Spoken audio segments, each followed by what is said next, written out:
नमस्कार, एक बार फिर से आप सभी का स्वागत है ईवीएस के इस खतरनाक, शानदार, जबरदस्त, जोरदार सेशन में। मेरा नाम लोकेश भारद्वाज और आप सबका स्वागत करता हूं आज इस बेहतरीन से ईवीएस के सेशन में। अगर आप पूरे यूट्यूब पर कहीं भी सर्च करोगे ना, आपको अगर सबसे अच्छी ईवीएस की क्लास मिलेंगी तो वो एक ही अध्यापक से मिलेंगी, वो है ईवीएस बाय लोकेश सर। ऐसा मैं नहीं कहता, मेरे जितने भी छात्र हैं, जानने वाले छात्र हैं, वो सभी इस बात को कहते हैं। आप लोगों का भाई, आप लोगों का दुलारा, आप लोगों का प्यारा, मैं लोकेश भारद्वाज फिर से हाजिर हूं जबरदस्त सेशन के साथ। रोजाना दोपहर 1:30 बजे इस चैनल पर हम लोग क्रांति लाते हैं, इस क्लास को लेकर आते हैं और आग लगाने का काम करते हैं मेरे प्यारे मित्रों। तो चलिए फिर से इस क्रांति को आगे बढ़ाते हैं और जबरदस्त क्लास को स्टार्ट करते हैं। आज मैं आप लोगों के लिए 20 नहीं, 30 नहीं, उससे भी बहुत ज्यादा क्वेश्चंस लेकर आए हूं दोस्तों। तो मैं चाहूंगा कि आप सारे के सारे क्वेश्चंस तक आप एंड तक रुकेंगे, सारे क्वेश्चन देखेंगे, बिकॉज हर एक क्वेश्चन में आप लोगों को सीखने को ही मिलेगा। कोई भी चीज ऐसी नहीं रहेगी जो आप लोग नहीं सीख रहे होंगे। आपको बहुत मजा आएगा, ऐसा मैं नहीं दोस्तों, आप खुद कहोगे at the end of the session जब आप कमेंट कर रहे होंगे दोस्तों।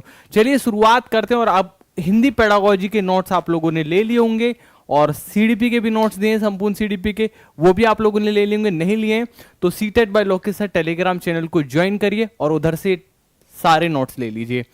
और साथ ही अगर आप लोगों को बैच चाहिए तो अभी हम लोगों ने काफी बढ़िया एक डिस्काउंट आ रहा है, जहां 600 के आसपास कुछ प्राइस में आपको एक कोर्स मिल जाएगा। अगर आपको किसी को कोर्स चाहिए 600 के आसपास में तो 91-137-82-617 पर आप कॉल कर सकते हैं। चलिए शुरुआत करते हैं। पहला क्वेश्चन बहुत जबरदस्त होना चाहिए, पहला क्वेश्चन आपके दिमाग में घुसना चाहिए। यहां पर आपके सामने ये रहा, बताओ। फर्स्ट क्वेश्चन आपके सामने, देखो ध्यान से। क्वेश्चन क्या कह रहा है, क्वेश्चन को समझो, क्वेश्चन को सोल्व करो, आंसर करो। मुझे कुछ मतलब नहीं है, बट आंसर आना चाहिए गाइस, आंसर आना चाहिए। पहला क्वेश्चन आपके सामने, चलो क्वेश्चन पढ़ो।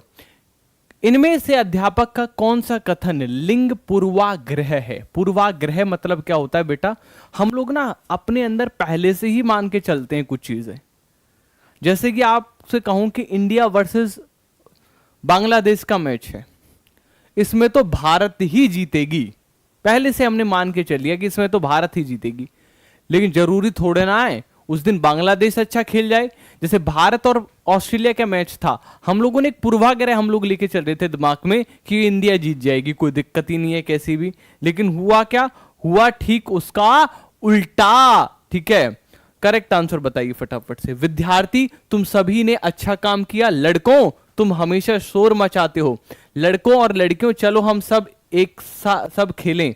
विद्यार्थियों मैं तुम्हें प्रदर्शन से खुश हूं। देखो, विद्यार्थी की जहां बात की वहां लड़के और लड़कियों की बात हुई, जहां लड़के और लड़कियों की बात हुई वहां पर किसी भी तरीके का लिंग पूर्वाग्रह नहीं हुआ। लेकिन जो ऑप्शन नंबर बी है ना बेटा, वहां पर स्पेशलाइजेशन कर दिया कि लड़कों तुम ही शोर मचाते हो, मतलब सिर्फ लड़के शोर मचाते हैं।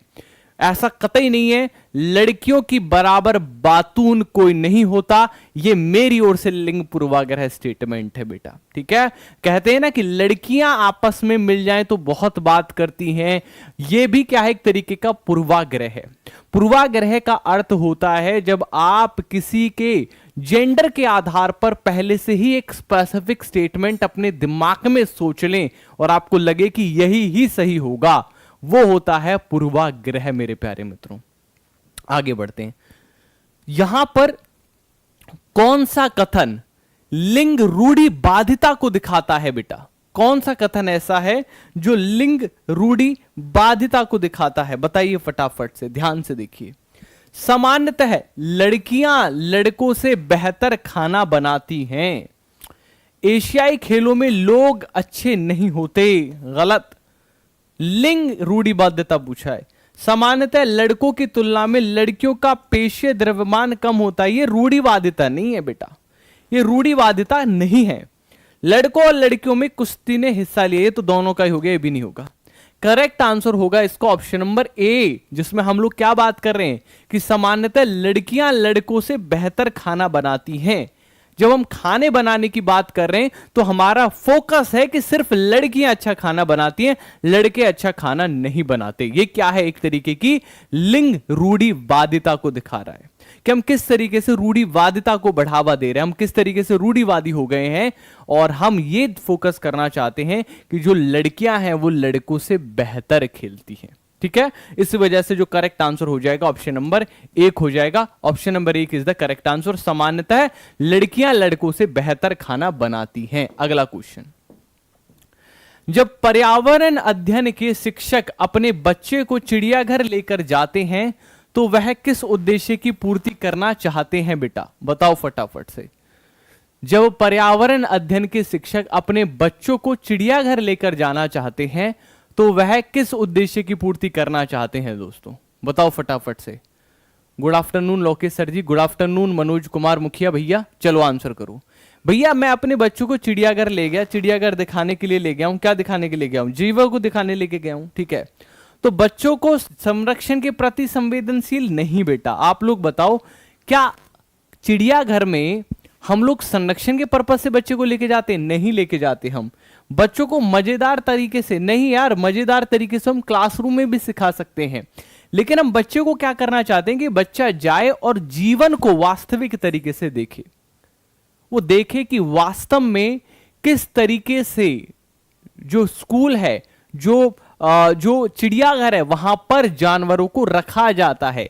जब आप वाकई में जाके बच्चे इस तरीके से, भाई सब खा मत जाना, ठीक है, शेर को देखेंगे तो बच्चों के दिमाग में आएगा कि हां ये बात सत्य है। बच्चे जो हैं बेटा, जब शेर को वास्तव में देखेंगे तो वास्तविक जीवन से सीखने की बहुत सारी कोशिश करेंगे। मेरे प्यारे मित्रों, इतना सबको समझ में आ रहा है?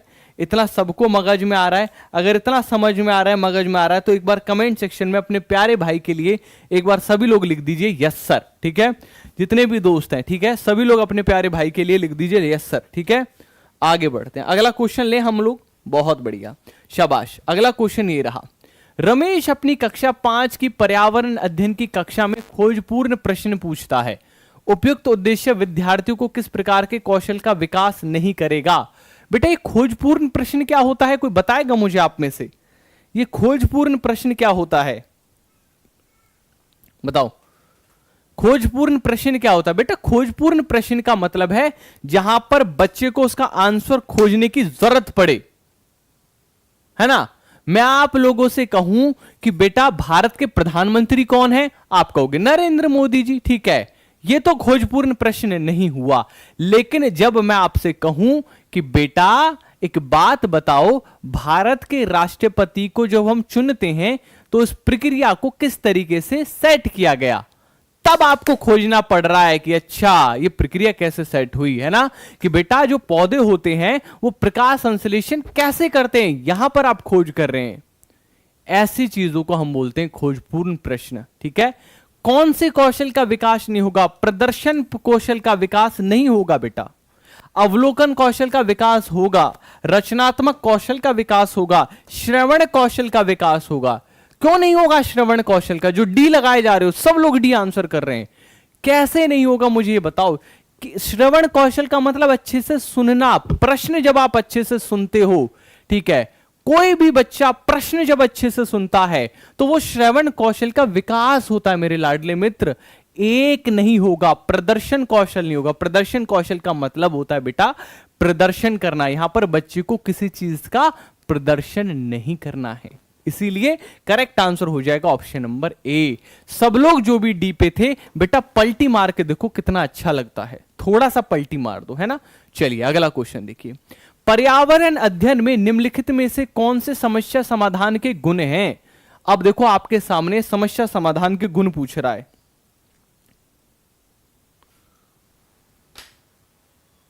बताओ फटाफट से, इनमें से कौन से पर्यावरण में समस्या समाधान के गुण हैं? बताओ फटाफट। भैया एक चीज बताओ, मैं अभी देखने हूं, मैं तो देख लिया मैंने गलती से, ठीक है, मैं कोशिश कर रहा था कि चलो देख लूं एक बार, है ना।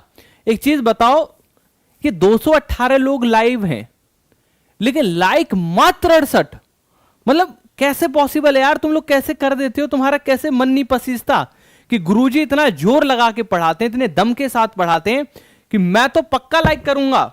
मेरे को कोई अगर गुरुजी इतने ध्यान से पढ़ा रहे होते ना, मैं पक्का लाइक करता भाई, मैं नहीं छोड़ता, सच बता रहा हूं। ठीक है, चलिए देखो, पर्यावरण अध्ययन में कौन से समस्या समाधान के गुण हैं? समस्या समाधान में सृजनात्मकता होती है, बिल्कुल होती है। चयनात्मकता होती है, बिल्कुल होती है। समस्या समाधान में भाषण नहीं होता, समस्या समाधान में लेखन नहीं होता। तो सिर्फ सृजनात्मकता और चयनात्मकता हमें देखने को मिलती है किसी भी समस्या के समाधान में। क्या होती है समस्या समाधान? समझिए, मैं आपके सामने कहता हूं मेरे प्यारे बच्चों, हमारे सामने एक समस्या है कोविड-19 की। किसकी समस्या है बेटा? कोविड-19 की समस्या है। अब कोविड-19 का इलाज करने के लिए आप क्या करोगे? वो इलाज करके दिखाओ, कोविड-19 की प्रॉब्लम का सॉल्यूशन लेकर आओ। आप जाते हो मार्केट में जाके आप अलग अलग चीजों को सोचते हो कि यार ये भी हो सकता है, वो भी हो सकता है। ये क्या है? सृजनात्मकता है। आप सृजन कर रहे हो दिमाग में, आप ब्लूम्स टैक्सोनॉमी के हाईएस्ट लेवल पर जा रहे हो, जहां पर सृजनात्मकता को दिखा रहे हो, है ना। और दूसरा क्या है? चयनात्मकता। आप चयन भी कर रहे हो कि कौन सी चीजें फिट रहेंगी, कौन सी चीजें फिट नहीं रहेंगी। आप भाषणबाजी करोगे? नहीं करोगे। आप लेखन करोगे? नहीं करोगे। आप सबसे ऊपर सृजनात्मकता और चयनात्मकता।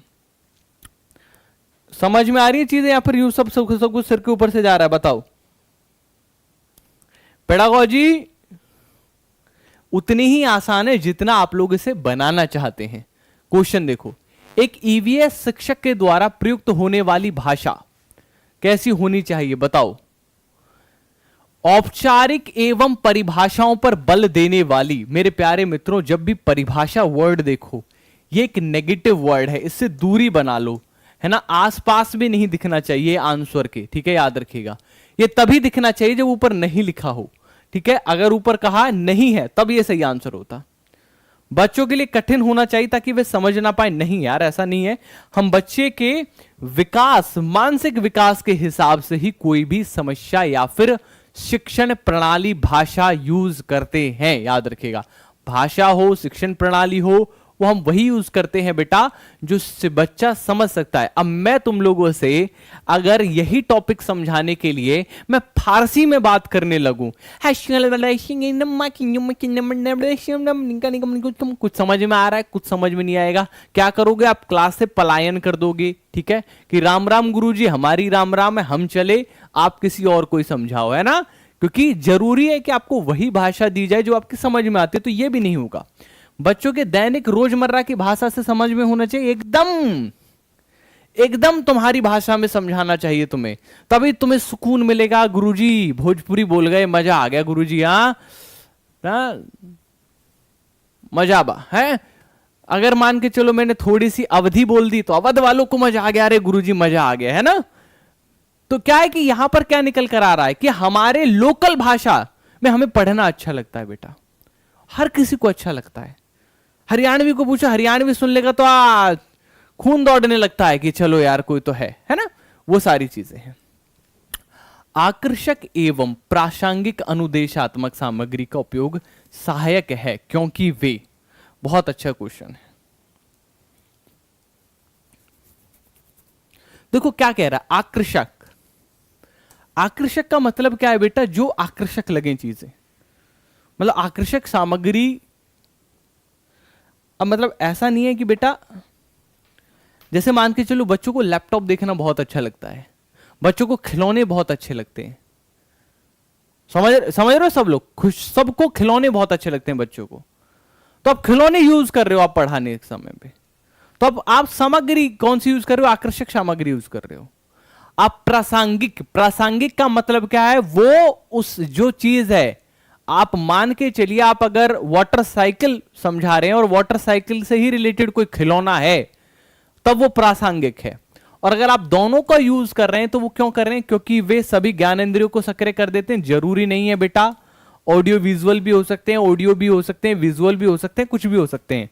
अधिगम को अधिक अर्थपूर्ण बना देते हैं। यस बिल्कुल, अर्थपूर्ण बना देते हैं बेटा, अधिगम को ज्यादा अर्थपूर्ण बना देते हैं। इसलिए जो ए सी डी चुन रहे हो बेटा, आओ भागकर बी पर आओ। मेरे हिसाब से बी होना चाहिए, आगे मैं पढ़ूंगा ही नहीं। हाँ, B is the correct answer. कितनी गलतियां करते हो तुम पेपर में जाने से पहले।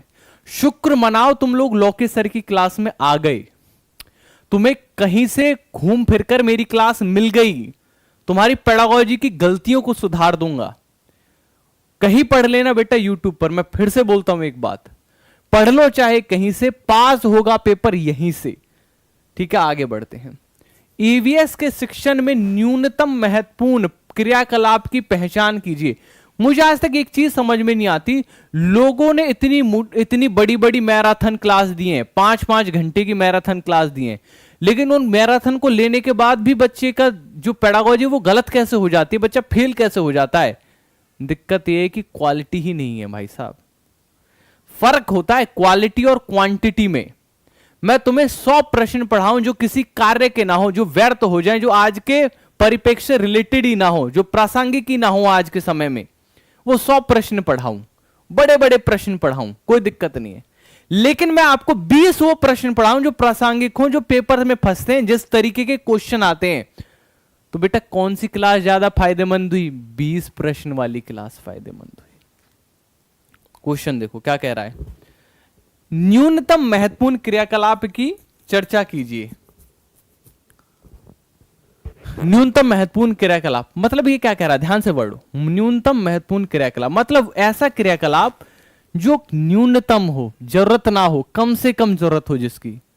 बताओ विद्यार्थियों से परिचर्चा, यार ये तो बहुत जरूरी चीज है ना। मैं आप लोगों से जो मैं परिचर्चा कर रहा हूं तो कितनी जरूरत है। सर आप इतने कॉन्फिडेंस से कैसे बोलते हैं? मैं इसलिए इतने कॉन्फिडेंस से बोलता हूं बेटा, क्योंकि मैंने अपने छात्रों को पेपर पास कराए हैं, और आज से नहीं, मैं पिछले 7 साल से लगातार यही कार्य कराता आ रहा हूं, अपने छात्रों को पास कराता हुआ आ रहा हूं। ठीक है, ध्यान से देखो। कार्य पत्रों पर चित्रों की रूपरेखा बनाना बहुत जरूरी है बेटा। चित्र, रूपरेखा, ये सारी चीजें जरूरी होती हैं। अवज्ञाकारी विद्यार्थी को सजा देना, नहीं यार, सजा देना बहुत नेगेटिव वर्ड है, हम लोग नहीं देंगे सजा, बिल्कुल नहीं देंगे। विद्यार्थियों को बिल्कुल भगवान मानो, है ना। विद्यार्थियों को सैर के लिए लेके जाना, ठीक है, सही आंसर तीसरा हो गया। आगे बढ़ते हैं, क्वेश्चन नंबर 9, ध्यान से पढ़ो। निम्नलिखित में से पर्यावरण अध्ययन पुस्तकों में पहेलियों को सम्मिलित करने के उद्देश्य की पहचान करिए। हमने देखी कि ढेर सारी पहेलियां हमारी किताबों में यूज की गई हैं बेटा, बहुत सारी पहेलियां यूज की गई हैं। छात्रों को भ्रमित करना है इसका कार्य, छात्रों में तर्क क्षमता विकसित करना है, छात्रों को भ्रमित करना है, और छात्रों को खेल खिलाना है। ये एक अच्छा क्वेश्चन है बेटा। पहेलियां हम लोग क्यों यूज करते हैं, समझो बेटा। जो पहेली का कार्य होता है वो क्या होता है, हमारे संज्ञानात्मक के, जो हमारे संज्ञानात्मक स्तर है उसके एनालाइज वाले भाग पर, ब्लूम्स टैक्सोनॉमी के एनालाइज वाले भाग पर जोर देना होता है। जब मैं आपसे पहेलियां बुझाता हूं कि कटोरे में कटोरा बेटा बाप से भी गोरा, आप बताओ क्या है इस पहेली का अर्थ, है ना। एक थाल सर पे सजा पूरा मोतियों से भरा, इसका क्या आंसर है। जब मैं इस तरीके की पहेलियां सुझाता हूं तो आपका दिमाग एनालाइज में चला जाता है, पूरा खोजने चला जाता है, सर्च करने निकल पड़ता है कि क्या हो सकता है इसका सही आंसर, है ना। तो या आप तर्क क्षमता बढ़ा देते हैं, हम लोग क्या बढ़ा देते हैं बेटा, तर्क क्षमता बढ़ा देते हैं। दैट इज छात्रों में तर्क क्षमता को विकसित कर देना, तर्क बढ़ा देना, है ना। याद रखिएगा तर्क क्या होता है बेटा, याद रखिएगा तर्क क्रिटिकल थिंकिंग से निकलता है। क्रिटिकल थिंकिंग क्या होती है बेटा, आलोचनात्मक चिंतन क्या होता है, जब आप किसी भी चीज के सही या गलत के पहलू को समझते हैं तब आप आलोचनात्मक चिंतन कर पाते हैं, आलोचनात्मक सोच विकसित कर पाते हैं, और उसी आलोचनात्मक सोच से निकलता है तर्क, और तर्क से निकलती हैं आपकी पहेलियां। याद रखिएगा ये ब्लूम्स टैक्सोनॉमी के एनालाइज वाले भाग में आता है। इतनी सारी चीजों को एक बार में समझा रहा हूं पेडागोजी के, और अभी भी 274 में से मात्र 111 लोगों ने लाइक किया हुआ है। पढ़ते रह जाओगे यूट्यूब पर आसान आसान चीजें, फंसेंगे यही चीजें और पेपर पास होगा इन्हीं चीजों से। पर्यावरण अध्ययन के शिक्षण अधिगम में छात्रों द्वारा प्रश्न पूछना अत्यधिक महत्वपूर्ण है, क्योंकि ये सब संकेतक हैं छात्रों की जिज्ञासा के, छात्रों की समझ के अंतर के, शिक्षक की क्षमता के। किसके हैं बताओ फटाफट से। देखो पर्यावरण शिक्षण के अध्ययन में छात्र प्रश्न पूछना अत्यधिक महत्वपूर्ण है, क्योंकि ये सब संकेतक है। प्रश्न बच्चा कब पूछेगा, जब जिज्ञासा जगेगी अंदर में। जब आपके अंदर जिज्ञासा होगी तभी तो आप पूछोगे गुरुजी ऐसा क्यों हो रहा है, गुरुजी इसका मतलब क्या है ना, तभी जगेगी। तो छात्रों की जिज्ञासा को फोकस करता है, बिल्कुल करता है बेटा। छात्रों की समझ में अंतर, यस, अलग अलग छात्रों की समझ में अंतर को दिखाता है। कुछ लोग जो प्रश्न नहीं पूछ रहे उनको समझ में आ गया है, जो प्रश्न पूछते हैं उनको शायद हो सकता है कि देर से समझ में आए, तो उनकी समझ अलग अलग है। छात्रों की समझ में, शिक्षक की क्षमता की नहीं यार, शिक्षक की क्षमता पर बात नहीं हो सकती यहां पर, है ना। प्रश्न पूछना क्योंकि छात्र पूछ रहा है, वो शिक्षक की क्षमता पर कोई भी प्रभाव नहीं पड़ता। ए और बी इसका करेक्ट आंसर होने चाहिए, ए और बी इसके करेक्ट आंसर होने चाहिए। यस, ए और B is the correct answer. ठीक है, आगे बढ़ते हैं। एक पर्यावरण अध्ययन शिक्षक होने के नाते आप अपनी कक्षा में औसत छात्रों के लिए, ध्यान से सुनिएगा, क्या करोगे? ध्यान से सुनिएगा बेटा, औसत छात्रों के लिए क्या करोगे?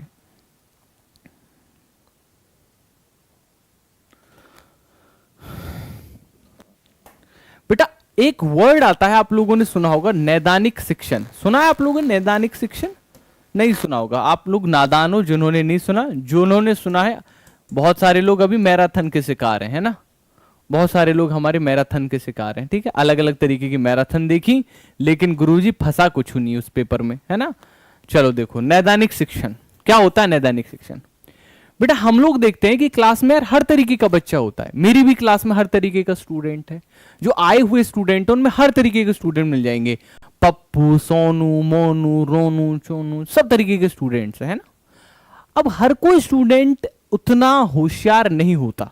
कुछ कमजोर छात्र भी होते हैं, कुछ औसत छात्र होते हैं, और कुछ बहुत ही होशियार छात्र होते हैं। लेकिन अगर हम कमजोर छात्रों को पीछे छोड़ते चले जाएंगे, उनको हम लोग मुख्य धारा में नहीं लेके चलेंगे, तो होगा क्या? क्लास के अंदर जो ये डिवाइड है कि ये कमजोर छात्र है, औसत छात्र है और ये होशियार छात्र, वो बढ़ता चला जाएगा, वो डिवाइड बढ़ता चला जाएगा, है ना। क्योंकि भाई कमजोर और कमजोर होता चला गया, हमने उन पर ध्यान दिया, और जो होशियार था उस पर ध्यान दिया तो वो और होशियार होता चला गया। लेकिन एनसीएफ या फिर एनईपी कोई भी बेटा इस बात को हमें क्या नहीं कहता, इसको अलाउ नहीं करता। वो कहता है कि भैया इनको कम करो, ये जो डिवाइड बढ़ा इसे कम करो। और हम डिवाइड कम करने के लिए क्या करते हैं? हम लोग क्या करते हैं बेटा? नैदानिक शिक्षण करते हैं। नैदानिक शिक्षण में सबसे पहले समस्या का पहचान करना होता है। कोई भी बच्चे को समस्या कहां आ रही है, वो पढ़ क्यों नहीं पा रहा है, वो समस्या को समझो, है ना। फिर उसके लिए प्लानिंग करते हैं कि क्या इसके लिए सही है, इसको आईईपी दें। आईईपी की फुल फॉर्म याद रखना, इंडिविजुअल एजुकेशन प्लान होता है बेटा आईईपी।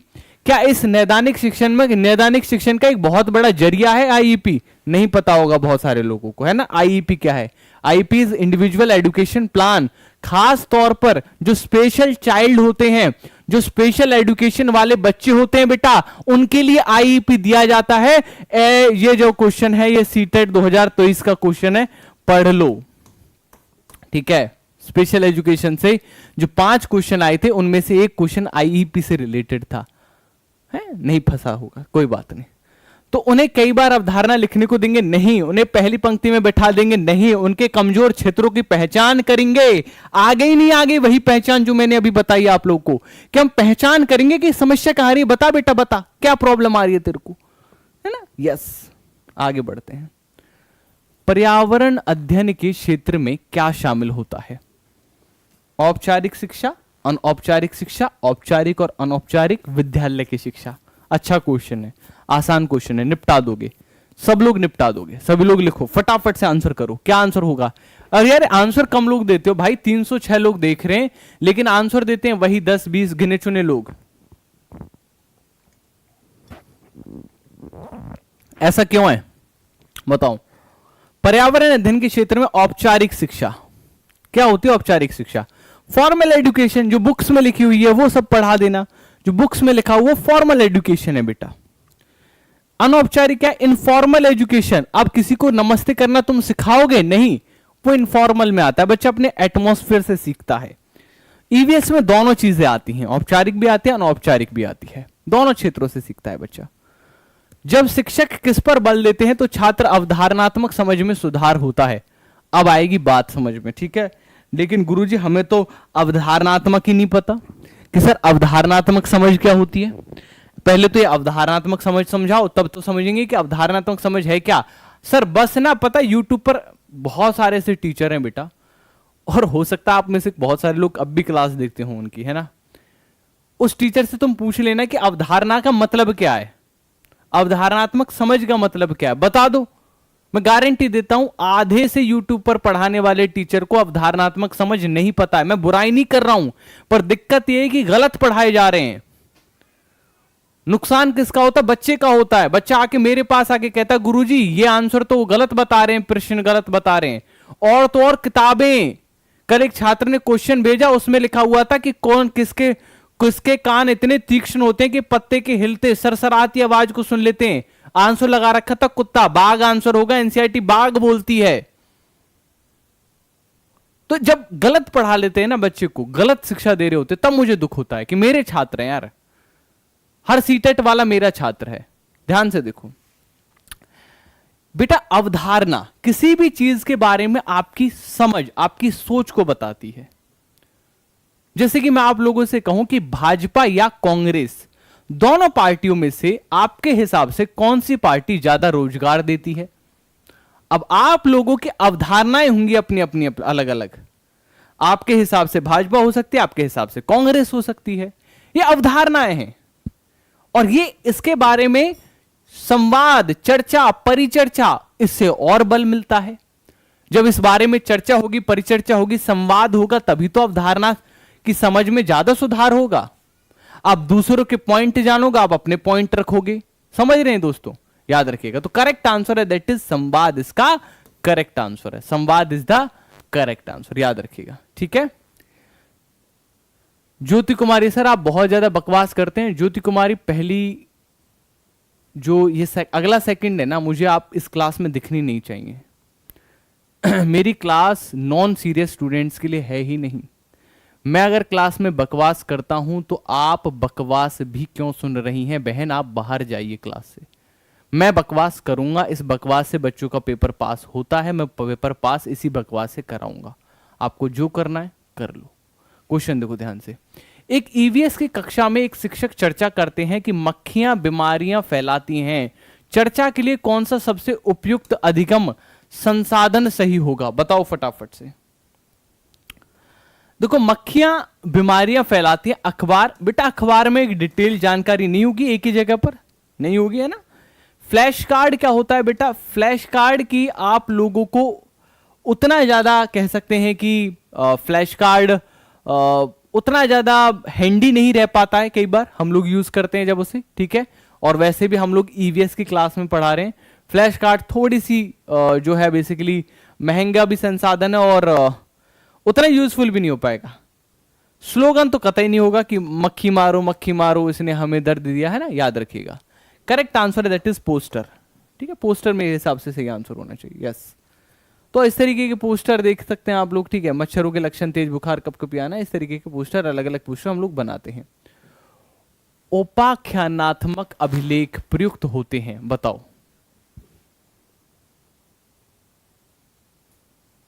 किससे रिलेटेड होते हैं? बच्चे की रुचि और संबंध क्षेत्र से, यस। बच्चे के विषय के निर्णय लेने में, नहीं। समस्याओं की स्थिति और बच्चों के समाधान में। यार एक बात बताओ, हमने जब अभी कुछ देर पहले मैं आप लोगों से रेमेडियल टीचिंग की बात कर रहा था, तो वो यहां पर तो हमने बताई थी ना समस्याओं के समाधान। ये तो रेमेडियल टीचिंग का पार्ट चला गया ना। ये कैसा आ जाएगा?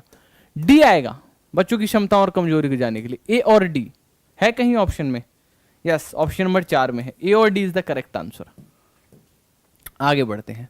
मशालों का पाठ पढ़ाने के लिए पूर्व आस्था ने अपने कक्षा 4 के शिक्षार्थियों को 2 छोटे प्रश्न पूछे। इसके द्वारा आस्था क्या जानना चाहती है? अच्छा क्वेश्चन है बेटा, बहुत बढ़िया क्वेश्चन है।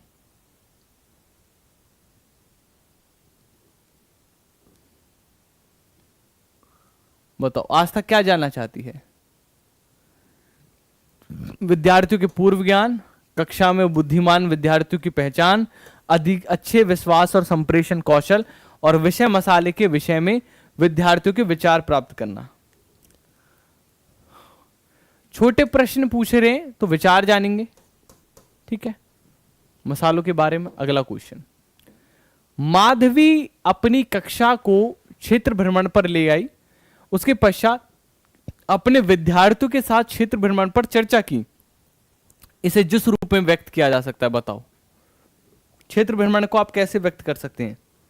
अधिगम का आकलन, अधिगम के लिए आकलन, अधिगम के रूप में आकलन, अधिगम के दौरान आकलन। तो समझा देता हूं ये आकलन क्या है बेटा। इसे बोलते हैं अधिगम का आकलन, यानी असेसमेंट ऑफ लर्निंग।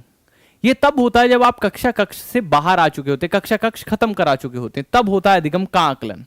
अधिगम के लिए आकलन, जब आप कोई भी ऐसा कार्य करें, जब आपको पढ़ाना है उससे पहले आप प्रश्न पूछ रहे हैं, आप उससे पहले कोई भी कार्य, कोई भी चीज कर रहे हैं, तो वो अधिगम के लिए आकलन होगा। आकलन अधिगम के रूप में, जब आप असाइनमेंट दे देते हैं बच्चे को कार्य करने के लिए, तो वो अधिगम क्या होगा, अधिगम के रूप में आकलन होगा। अधिगम के दौरान आकलन, जब आप पढ़ाते पढ़ाते बीच में प्रश्न पूछते हैं, तो वो अधिगम के दौरान आकलन होता है। यस, मैं सभी दोस्तों से कहना चाहूंगा, 353 लोग देख रहे हैं दोस्तों, अभी भी लाइक याद रखिएगा, लाइक 200 तक नहीं पहुंची है। सभी जितने भी छात्र हैं वो 200 तक लाइक पहुंचा दीजिए।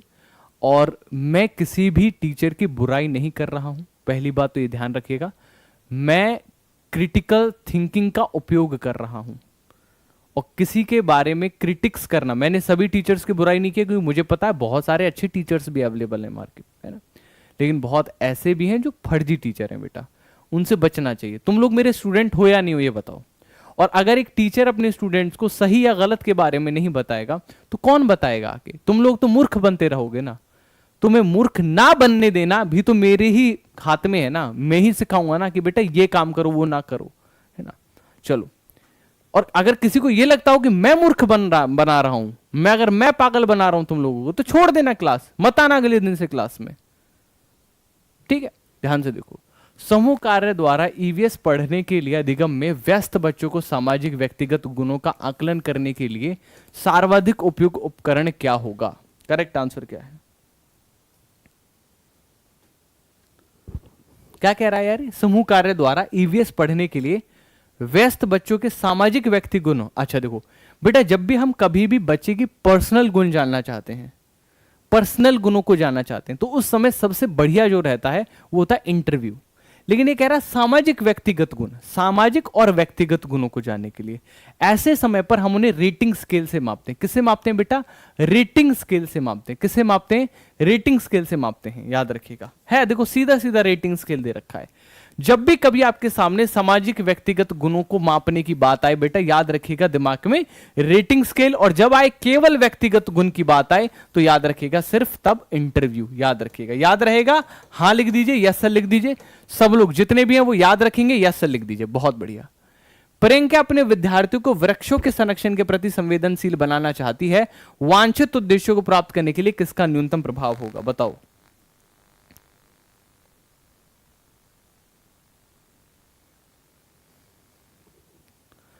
विद्यार्थियों को एक वृक्ष रोपने और उनकी देखभाल करने के लिए कहना, तो ठीक है, ठीक है। वन संरक्षण पर एक भूमिका निर्वहन करना, चिपको आंदोलन की कहानी सुनाना, प्रश्न पूछना, लकड़ी के लट्ठों को भंडारण को दिखाने के लिए एक मिल के भ्रमण पर लेके जाना। किसका न्यूनतम प्रभाव पूछा है, कम से कम प्रभाव। अब बहुत सारे लोग ए आंसर कर रहे हैं। यहां पर पता है बेटा क्या दिक्कत हुई तुम लोगों के साथ में? तुम लोग ना प्रश्न सही से नहीं पढ़ा, तुम्हारा ध्यान न्यूनतम पर गया ही नहीं। सबसे कम प्रभाव पूछ रहा है, कौन सा कम से कम प्रभावशाली होगा? तो ऑप्शन नंबर डी, लकड़ी के लट्ठों पर भंडारण करने के लिए दिखाना। ऑप्शन नंबर डी इसका सही आंसर है। जो भी ये कर रहे थे, पलटी मारो जितना जल्दी मार सकते हो। ये दिमाग खोल के रखो, दिमाग में आने दो, भूसा मत भरो इसमें। आगे बढ़ो। ईवीएस के शिक्षण में अधिगम के छात्र केंद्रित उपागमों की निम्नलिखित में से पहचान कीजिए। निरंकुश शैली, अनुअज्ञात्मक शैली, समाकलित उपागम या फिर प्रक्रिया अभिमुख उपागम। क्या कह रहा है? ईवीएस के शिक्षण अधिगम में छात्र केंद्रित उपागम कौन कौन से हैं? अच्छा, निरंकुश छात्र केंद्रित कैसे हो सकती? कभी नहीं हो सकती। अनुज्ञात्मक शैली मतलब जब यहां पर बात की जा रही है कि जो टीचर कहे बेटा उसको आपको पालन करना है, वो तो बहुत गलत है। समाकलित उपागम बिल्कुल हो सकता है, प्रक्रिया बिल्कुल हो सकती है। सी और D is the correct answer. Yes, option number C and D. मैंने आपको कुछ पेडागोजी के क्वेश्चन कराए, अब फटाफट से कंटेंट के प्रश्न करने के लिए आप लोग तैयार हैं? यस सर लिख दीजिए अगर आप लोग रेडी हैं तो। देखिए मैंने आपको 20 क्वेश्चन कराए, किसके? अभी पेडागोजी के किए हमने 20 क्वेश्चंस। बहुत जबरदस्त क्वेश्चंस थे, है ना, मजा आया। अब कंटेंट के भी हम लोग क्वेश्चंस करने जा रहे हैं। तो अगर आप लोग रेडी हैं, एक बार सभी लोग कमेंट सेक्शन में यस सर कर दीजिए और लाइक का बटन दबा दीजिए। सभी दोस्त, जितने भी दोस्त हैं, सब लोग लाइक का बटन दबा दीजिए। 400 के 400 दोस्त लाइक का बटन दबा दीजिए। चलिए स्टार्ट करते हैं। पहला क्वेश्चन, सौर सेल के निर्माण में किस पदार्थ का उपयोग किया जाता है? 22 का क्वेश्चन है बेटा, ऑनलाइन पेपर का, ठीक है, याद रखो। लेड का, सोडियम का, कॉपर का, सिलिकॉन का। हम सबने देखा है बेटा कि बहुत सारे हमारे सोलर सेल का यूज किया जाने लगा है और आजकल तो बहुत बढ़ गया है सोलर सेल का यूज। उसमें हम लोग सिलिकॉन का उपयोग करते हैं। किसका उपयोग करते हैं? सिलिकॉन का। क्यों करते हैं बेटा? बिकॉज सिलिकॉन एक क्या है, ना तो ये मेटल है ना ये नॉन मेटल है, ये मेटलॉइड के अंदर आती है। और सबसे बड़ी बात क्या है कि इसकी डोपिंग की जा सकती है। इसकी क्या की जा सकती है बेटा? डोपिंग एक वर्ड होता है, डोपिंग, डोपिंग की जा सकती है। डोपिंग का मतलब होता है इसमें हम अगर कोई अगर हम इसे मेटल प्रॉपर्टी देना चाहते हैं तो थोड़ी मेटल में ला सकते हैं, नॉन मेटेलिक प्रॉपर्टी देना चाहते हैं तो नॉन मेटल में ला सकते हैं, ठीक है। यानी अधातु और धातु के बीच की चीज होती है सिलिकॉन, याद रखिएगा। यहां पर आपने इस तरीके के सोलर पैनल देखे होंगे और याद रखिएगा पूछा जा सकता है आप लोगों से कि जो सोलर पैनल है वो कौन सी प्रक्रिया पर कार्य करता है? तो फोटो वोल्टिक प्रभाव पर कार्य करता है। आगे बढ़ते हैं। नर पक्षी बहुत सारे सुंदर बनावटी घोंसले बनाता है और मादा पक्षी इनमें से सबसे बढ़िया वाला चुन लेती है। ये कौन सा पक्षी है बताओ? ये वीवर का पक्षी है बेटा, ये कपोत है, ये टेलर बर्ड है, ये सनबर्ड है। बहुत बढ़िया, शाबाश। आंसर करिए फटाफट से। जितने भी दोस्त हैं ध्यान से आंसर करेंगे। मैप के क्वेश्चन भी कराऊंगा बहन, टेंशन ना ले, ठीक है, करा दूंगा। Correct answer weaver bird. अगर आप वीवर बर्ड्स को देखोगे ध्यान से तो ये वीवर बर्ड का घोंसला होता है। पेड़ से लटकता हुआ घोंसला बनाते हैं, बहुत सुंदर घोंसला बनाते हैं। अब ऐसे एक घोंसला नहीं बनाना होता मेल को, कई सारे घोंसले बनाने होते हैं। फीमेल उनमें से एक घोंसला चुनती है और अपना चुनकर फिर आगे का कार्य करती है, याद रखिएगा। इनमें से कौन से कीट समूह में रहते हैं और उन सभी को विशिष्ट भूमिकाएं बटी हुई हैं? बताओ। समूह में रहेंगे और हर एक की अपनी विशिष्ट भूमिका रहेगी। यह क्वेश्चन बेटा इस बार आया था। मधुमक्खी, चींटियां, मकड़ी। मकड़ी बेटा अकेला रहना पसंद करती है, ठीक है, मकड़ी वाला हटा दो। हाउस फ्लाई, ततैया, दीमक और चींटी। करेक्ट आंसर ऑप्शन नंबर 2, ततैया, दीमक और चींटी इसका करेक्ट आंसर है। आगे बढ़ते हैं। यहां पर आप देख सकते हैं ततैया है, ठीक है। मधुमक्खियों के छत्ते में मधुमक्खियों के बारे में कौन सा कथन सही नहीं है बेटा? बताओ। केवल रानी मक्खी अंडे देती है, श्रमिक मधुमक्खी नर मक्खी होती है, छत्ते में कुछ नर मक्खियां होती हैं, छत्ते में केवल एक ही रानी मक्खी होती है। एक बात बताओ बेटा, ये नर कब से काम करने लगे? नर तो काम ही नहीं कर रहे हैं। मक्खियों में, चींटियों में, दीमकों में नर काम नहीं कर रहे हैं बेटा। नर आराम फरमा रहे हैं, बैठ के आराम से चिल मार रहे हैं, है ना। कह रहे हैं कि आज तो हमारे पार्टी है ना। इनसे किसी भी दिन कह दो कि आज जा थोड़ा शहद ले आओ जाके, ये चिल मार रहे हैं, ना ना हम तो बस पार्टी करेंगे और क्या करेंगे, बस रानी को निषेचित करेंगे ताकि अंडा दे सके रानी। यही काम है मैडम हमारा, हम नहीं जानते, है ना। इनको खूब कहा जाता है कि कुछ कर लो कुछ कर लो, ये नहीं करेंगे कुछ भी काम। आगे बढ़ते हैं। अगला क्वेश्चन, इनमें से कौन सा समूह फल का है? बताओ, फलों का कौन सा समूह है? एक आसान क्वेश्चन है, ठीक है, बहुत बढ़िया। तो मैं नहीं समझता कि आप लोगों को ये सोचने की जरूरत पड़ेगी, है ना। भारत के अनेक इलाकों में पाई जाने वाली बावड़ियों के संबंध में कौन सा कथन सही नहीं है बेटा? नहीं पूछ रहा है वो, ध्यान से देखिए, आंसर करो, बताओ। ठीक है, ये जल संरक्षण की पारंपरिक व्यवस्था है।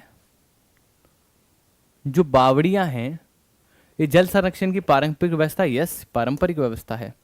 बावड़ियों का जल पीने के लिए उपयोग में नहीं लाया जा सकता, गलत।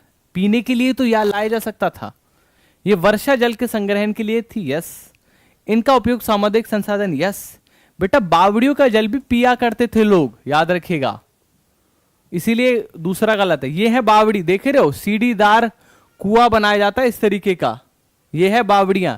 राजस्थान में बहुत मिलती हैं बेटा, ठीक है। आगे बढ़ते हैं। एक रेलगाड़ी अहमदाबाद से त्रिवेंद्रपुरम की ओर जाती है, कई सुरंगें गुजरती है, ये सुरंगें किस पहाड़ियों में है? लेट्स सी कि कितने लोग बता पाते हैं। नया क्वेश्चन है, ठीक है। पेन थोड़ा डार्क कर लीजिए।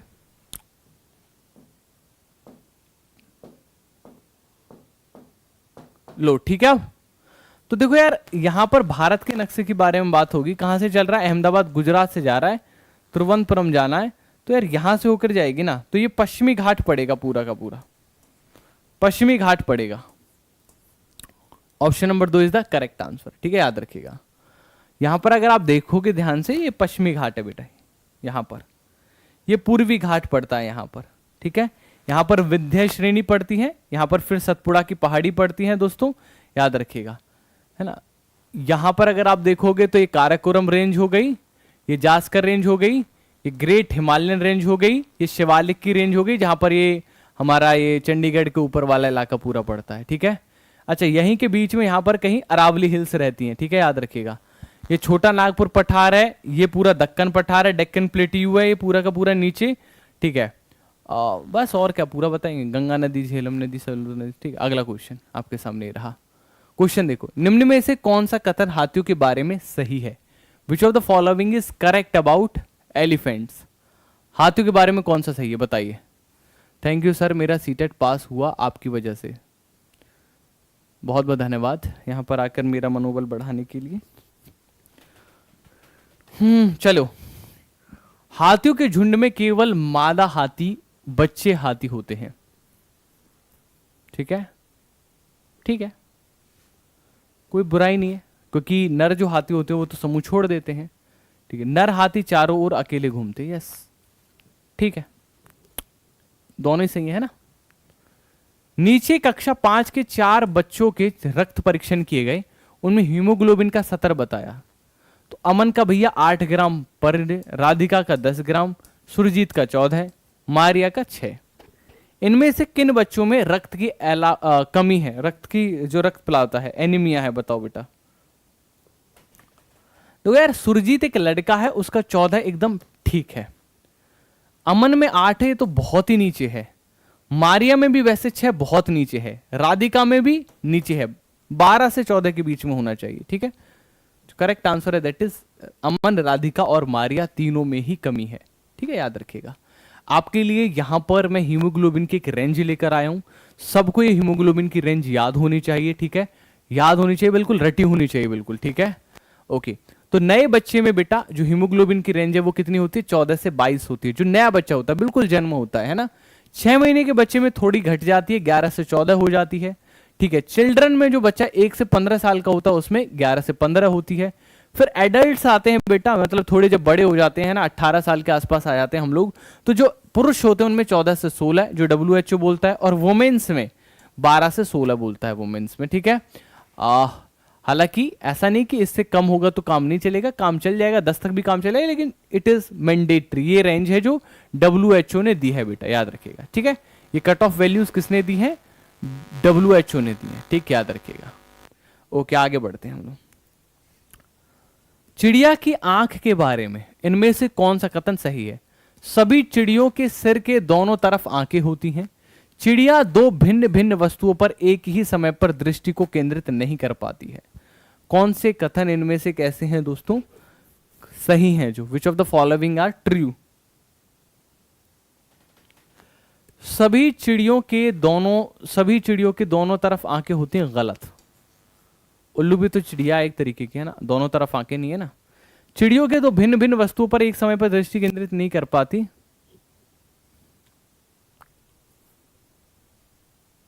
आप लोग मुझे बताओ, अगर ऐसा होता तो आपने देखा होगा कई बार, आप पक्षी दाना खा रहा होता है और पक्षी के दाना खाते खाते आप पीछे से जाते हो तो वो उड़ जाती है फुर्र से, है ना।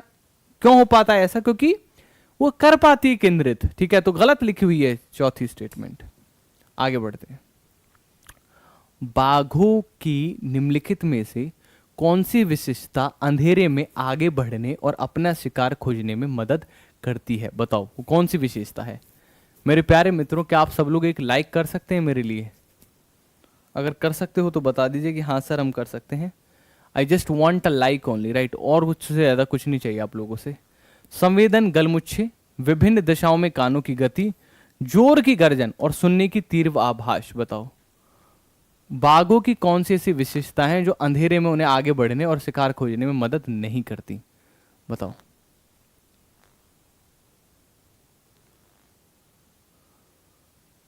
यार एक बात बताओ, जोर से गर्जने में शिकार भाग नहीं जाएगा?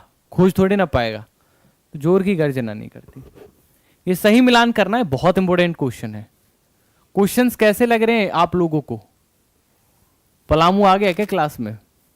पलामू का स्वागत किया जाए।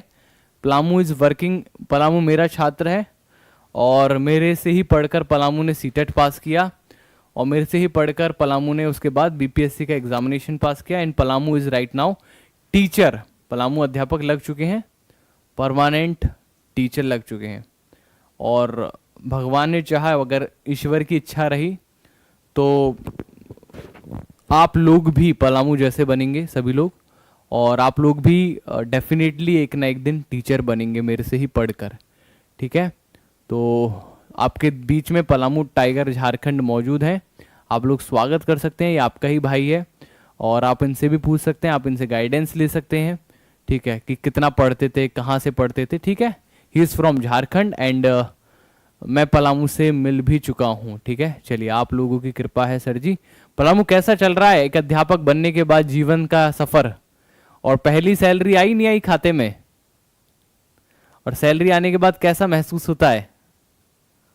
काफी अच्छा लगता है। चलिए क्वेश्चन देखो ध्यान से, आगे बढ़ते हैं अगला क्वेश्चन। तो इसको यार सही मिलान करना था आप लोगों को। क्वेश्चन बहुत सिंपल है। जिम कॉर्बेट, काजीरंगा, रणथंभौर, गिर भारत के राष्ट्रीय उद्यान दिए गए हैं, आपको सही मिलान करना है। तो बताओ। जिम कॉर्बेट यार वह गुजरात में, ठीक है, नहीं माफ कीजिएगा, जिम कॉर्बेट तो उत्तराखंड में आएगा ना, वो तो गुजरात में गिर के आगे गिर गया ना, तो गिर आएगा गुजरात में। ठीक है, तो ये तो उत्तराखंड तक जाएगा जिम कॉर्बेट तो। ठीक है, वह गुजरात में शेर के आगे गिर गया। ये तो बहुत सिंपल है। ठीक है, हो गया मिलान यार, B is the correct answer. दो ही चाहिए थे मेरे को, बाकी सब मिल गए आपस में। ठीक है, आप लोगों ने क्या आंसर दिया था? बी आंसर दिया था, वेरी गुड, बहुत बढ़िया। अगला क्वेश्चन, किस राज्य में फूलों की घाटी राष्ट्रीय उद्यान स्थित है? पलामू झूठ क्यों बोलते हैं? पूरे दिन यूट्यूब पर रहता है। चलो मैं आप लोगों को दिखा दूं। ये सोचते हैं कि आप लोग सोचते हो कि झूठ बोल रहे हैं। रुको, पलामू का नाम जो है, एक्चुअल नाम रविशंकर है। एंड पलामू ने मुझे बहुत सारे मैसेज, हम लोग कभी कभी बातचीत कर लेते हैं तो पलामू बताते हैं अपने बारे में। ठीक है, व्हाट्सएप पे मैं निकालता हूँ, एक मिनट। ये रहे, यहाँ पर आप देख सकते हैं, उन्होंने मुझे भेजा हुआ है एंड मैंने इन्हें बधाई दी हुई है। लोकी सर, इनकी सिस्टर भी मेरे से ही पढ़ती थी, उनका भी सिलेक्शन हो गया है। ठीक है, बीपीएससी में। एंड देखो, ऑनलाइन टीचिंग से आपकी कृपा से मेरा पहला पीआरटी का रिजल्ट आया है। आशीर्वाद दीजिए, आगे की प्रोसेस अच्छे से जाए। एंड फाइनली पलामू ने अपना नियुक्ति पत्र मुझे भेजा था यहाँ पर। ठीक है, प्राथमिक विद्यालय में औपबंदी नियुक्ति पत्र मिला। ठीक है, तो वो पलामू ऑलरेडी सिलेक्टेड है, याद रखिएगा। ठीक है, पलामू वॉज ऑलरेडी टीचर। खैर चलिए आगे बढ़ते हैं। तो correct answer that is Uttarakhand. फूलों की घाटी राष्ट्रीय उद्यान में स्थित है। फूलों की घाटी याद रखिएगा, उत्तराखंड में स्थित है बेटा। बस मैं इसलिए देता हूं तुम्हें ये सारे एग्जांपल्स कि यार कोई बड़ी बात नहीं है। पलामू ने मेरे साथ में जो सफर तय किया, 1 साल का सफर तय किया और 1 साल में वो अध्यापक बना, कोई बड़ी बात नहीं है बेटा। आने वाली भर्ती में तुम लोगों का सिलेक्शन होगा, बस तुम पढ़ो। और ना जाने पलामू जैसे कितने ऐसे छात्र हैं मेरे जो आज कोई केवीएस में लगा हुआ है, कोई बिहार में लगा हुआ है, कोई हरियाणा में लगा हुआ है। हरियाणा में पक्की भर्ती नहीं आई लेकिन कच्ची भर्तियों में लगा हुआ है। ठीक है, तो मतलब लगे हुए हैं लोग लगे हुए हैं। तो आप लोग पढ़कर पास करोगे, डेफिनेटली पास करोगे। मैं इसलिए नहीं बोलता हूं कि ओवर कॉन्फिडेंस में, इसलिए कहता हूं कि पढ़ लो चाहे कहीं से बेटा, पास होगा पेपर यहीं से। क्वेश्चन क्या कह रहा है? मैं पतला सा छोटा सा हूं, भूरा भी काला भी, गरम घी और तेल में खुशबू फैलाता हूं, दही और जलजीरे में भून कर डाला जाता हूं, सोचो मैं कौन सा हूं? अच्छा क्वेश्चन है, बढ़िया क्वेश्चन है भैया। एक आप बताओ, जीरा रायते में बहुत यूज होता है जीरा। ठीक है, यस। अगला क्वेश्चन, सीएनजी का मुख्य घटक क्या? अच्छा क्वेश्चन है यार, सीएनजी का मुख्य घटक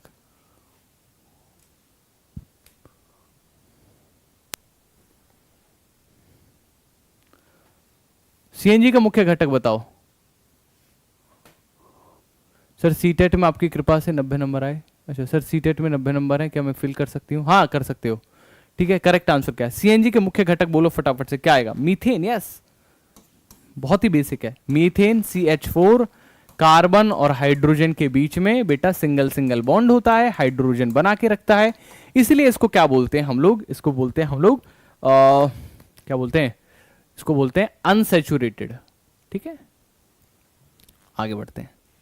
इनमें से पक्षियों का वह समूह जिसकी दृष्टि इतनी श्रेष्ठ होती है कि वह हमारी तुलना में वस्तु को 4 गुना दूरी से देख सकते हैं, वो कौन से हैं? 4 गुना दूरी से चील गिद्ध हो जाएंगे यार, कैसे क्वेश्चन है पक। अगला क्वेश्चन, इनमें से मच्छरों के द्वारा फैलने वाले रोग कौन से हैं?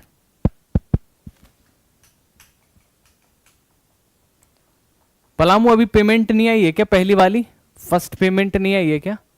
पलामू जो पहली पेमेंट आए उसमें से मेरी ओर से एक इच्छा रहेगी एज अ टीचर कि आप उसमें से कुछ भाग उसका गरीबों की शिक्षा के लिए लगाइएगा। गरीब बच्चे हों आपके आसपास कहीं भी हों, मैं ये नहीं कहता बहुत ज़्यादा खर्च करना, मैं समझ सकता हूँ हर किसी के घर में है, तो हो सके तो एक एक 2-4 ज्योमेट्री बॉक्स ले जाके, बुक्स ले जाके, नोटबुक्स ले जाके, आपके आसपास कोई भी गरीब बच्चा रहता हो, आपकी गली में आपके मोहल्ले में कोई गरीब बच्चा रहता हो, उसको उसकी बुक्स अवेलेबल करा दीजिएगा। बस 600 700 800 रुपये 1000 रुपये लगेंगे, लेकिन यकीन मानिए अगर आपने उसको किताब दिला दी तो उसका जीवन बदल जाएगा। तो वो करने की कोशिश कीजिएगा पहली सैलरी से, और ये सभी छात्रों के लिए भी है। आप लोग आगे बढ़ें तो दूसरों को भी आगे बढ़ने में हेल्प करें। मलेरिया और डेंगू।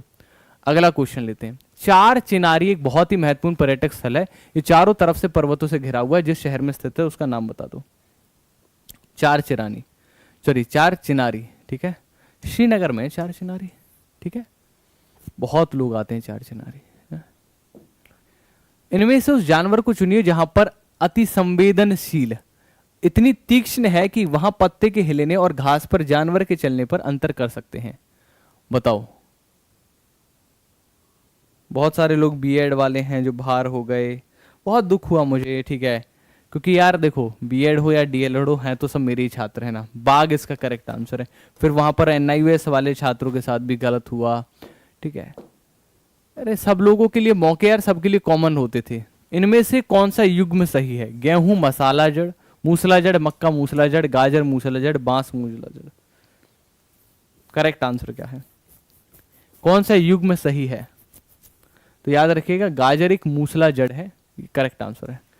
तो यार मूसला जड़ होती है इस तरीके की, दूसरी होती है फाइबरस रेशेदार जड़, वो इस तरीके की होती हैं।